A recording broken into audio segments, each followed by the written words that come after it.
Tyrannosaurus Debt, the Student Loan Crisis and How to Survive. This is my new book written over the last few months on the student loan crisis, which is a word I use sparingly, but I think appropriately here. And this book is really about how to do college debt-free.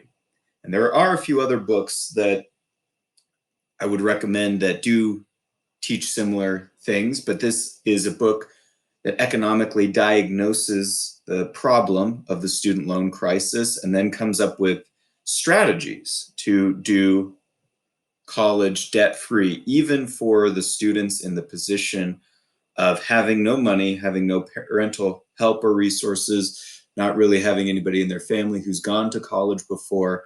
But even that student, what we might consider the hardest case, can, if they make certain choices, do college debt-free.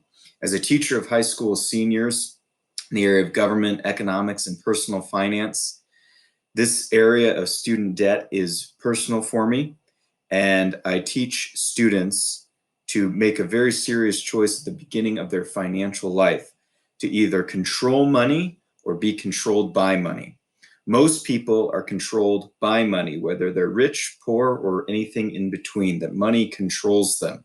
And so I try to teach students principles that will allow them to take control of their money and move toward financial stability, financial freedom, and build wealth. But the first part of doing that, usually with students graduating high school, is they have to face a financial decision which many are pressuring them into. That's the decision of going to college and whether or not to do so with student loans.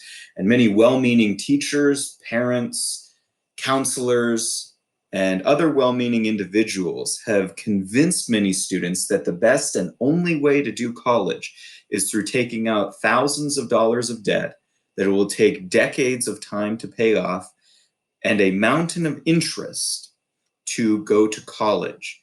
But the cost benefit of doing college that way simply isn't there in most cases.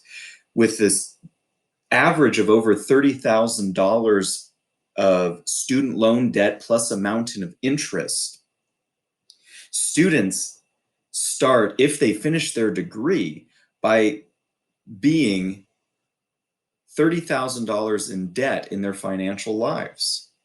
And for that reason, even if a student has to really sacrifice and make choices that are really difficult for 4 years to get that degree, but starts out with very little, but not $30,000 in debt, that is the preferable situation to me. Now, the student loan crisis is a disaster in every way, but I try to teach ways of avoiding it and not being part of the system, because I believe financial stability and financial freedom are connected to political stability and political freedom.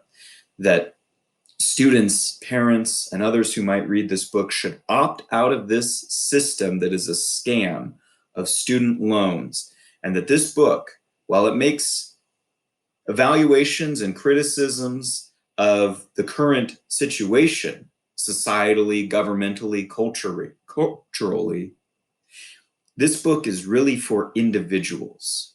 This book is not posting statements on Twitter or social media about how I wish society was different, but saying individuals can take control of their financial life, and students and parents can be empowered to make a financial decision that they will not regret, which is to do college debt-free.